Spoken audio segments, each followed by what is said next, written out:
올해 운전면허 관련된 거 혹은 음주운전 관련 세금, 보조금까지 자동차 관련해서 정말 달라지는 게 많거든요. 오토타임즈의 김성환 기자와 꼼꼼하게 살펴드립니다. 안녕하세요. 네, 안녕하세요. 운전면허 학원 안 가도 도로 연수할 수 있게 된다고요? 네, 그렇습니다. 네. 이 올해부터 운전면허 학원을 직접 방문하지 않아도 교육생이 원하는 장소와 또 코스도 스스로 합법적으로 정해서 도로 연수가 가능해집니다.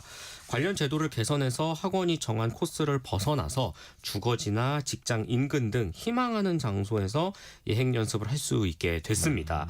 또한 강사, 차량에 대한 규제도 완화가 되는데요. 이 학원 운영비 절감이 돼서 교육생에 대한 부담도 줄어들 것으로 보고 있습니다. 그렇죠. 그러면은 당연히 운전면허 딸 때 든 비용도 좀 절감될 테고요. 그렇죠. 맞습니다. 구체적으로 좀 살펴보면 교육 차량 관련 규제가 올해부터 완화가 됩니다. 기존에는 표준 도로주행 교육용 차량만 사용을 할 수가 있었거든요. 뭐 도로주행 교육이라는 표지라든지 맞아요. 그 노란 색깔 도색 있잖아요. 네네네. 네. 이러한 차를 이용했었어야만 했습니다. 그런데 이제 개정 이후에 경차나 소형차 등 다양한 차종을 사용할 수 있어서 상대적으로 효율적이게 운영학원 입장에서는 차를 운영할 수가 있겠고요. 그래서 현재 10시간 기준 평균 58만 원 수준인 도로 연수 비용이 전체적으로 좀 인하될 가능성이 높아졌습니다. 그럼 길거리에서 도로 연수 중 혹은 초보 운전 이렇게 붙이고 계시는 분들 보면은 좀 양보 좀 해드려야겠네요. 네, 그렇죠. 네. 그리고 왜 운전면허증 갱신할 때 네. 시험장 분비기도 하잖아요. 아, 맞습니다. 네. 이것도 좀 편해진다고요? 그렇죠. 네, 매년 연말만 되면 운전면허 시험장 일대 교통이 마비가 되곤 했습니다. 제 지인도 이제 대기번호 1400번 표를 받고 망연자실 저한테 작년에 연락을 와. 했었는데 아무래도 바쁜 일상에 치여 살다가 면허 갱신을 연말에 뒤늦게 처리하면서 매년 몰리면서 발생하고 있는 연말에 현상입니다. 몰려서. 네. 그래서 이 같은 문제를 해결하기 위해서 올해는 갱신 기간을 조금 단축시켜 놓습니다. 사람들이 빨리빨리 갱신을 받을 수 있게 유도할 예정인데 원래는 이게 1년 정도 기간을 줬었거든요. 이제는 시험 합격일 또는 직전 갱신일로부터 10년이 되는 해 생일 전후로 6개월 이내로 이제 절반으로 줄어서 빨리빨리 갱신을 해야 될 것 같습니다. 그리고 이른바 장롱면허이신 분들도 많은데 실제 운전 경력을 확인하는 것도 좀 생기네요. 네, 기존에는 2종 운전면허 소지자가 1종 면허를 취득하려 할 때 7년 무사고 요건만 충족되면 면허를 줬습니다. 그러니까 7년 동안 그냥 운전 안 하고 있어도 2종이 1종 될 수 있었는데. 그렇죠. 말 그대로 장롱면허인 거죠. 네네. 이번에는 조금 더 엄격해집니다.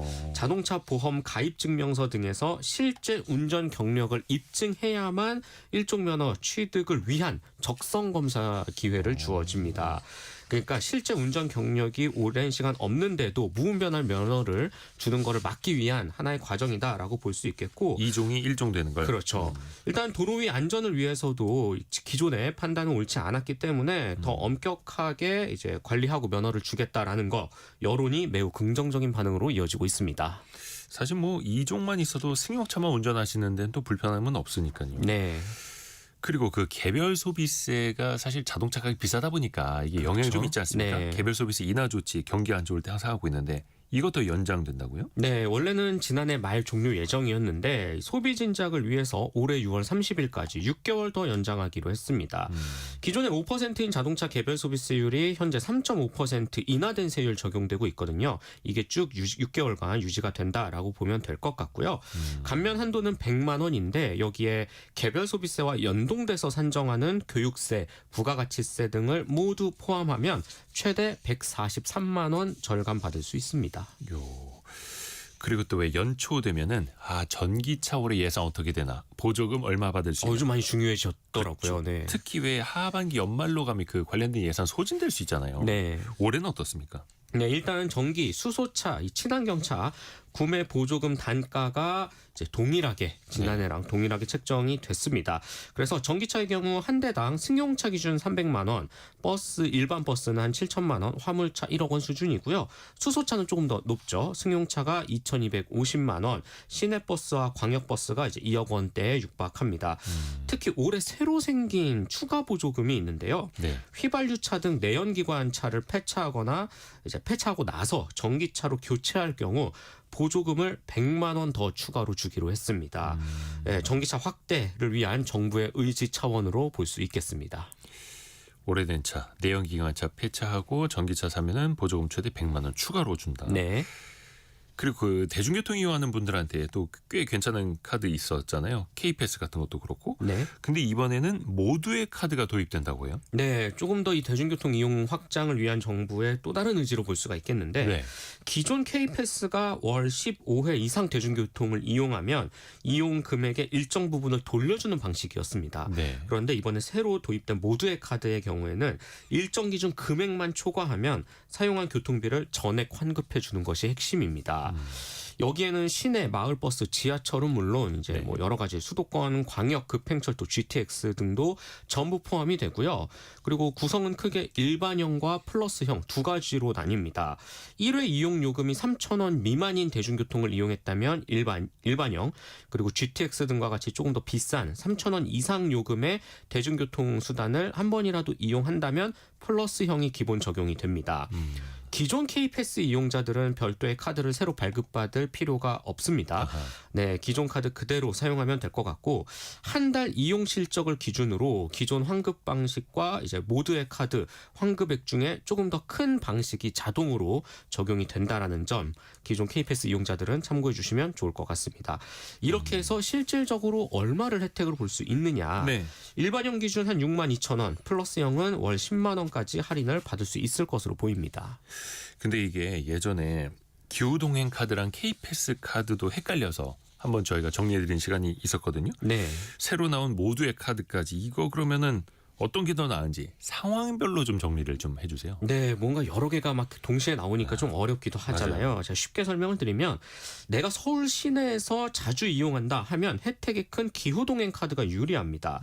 반대로 수도권에서 서울로 출퇴근하는 사람들은 확실히 이런 광역버스나 GTX 등 상대적으로 좀 비용이 크게 나가거든요. 네. 그러면 모두의 카드 플러스형이 훨씬 유리하고요. 또 부산과 같이 광역시 내에서 대중교통을 타고 움직이는 이용자들은 모두의 카드 일반형이 유리할 것으로 보입니다. 자, 그리고 음주운전자 관련된 관리가 더 엄격해지는 게 있어요. 네, 그렇습니다. 최근 5년 내에 2회 이상 음주운전을 한 사람에게는 2년의 결격 기간이 지난 뒤에 면허를 재취득할 경우에 음주운전 방지 장치를 이제 차에 부착을 해야 합니다. 네. 이 장치는 음주 감지 시에 차량 시동이 아예 걸리지 않는 방식이거든요. 네. 이 방지 장치를 설치하지 않고 운전하면 1년 이하의 징역 또는 300만 원 이하의 벌금, 운전면허 취소도 당할 수 있습니다.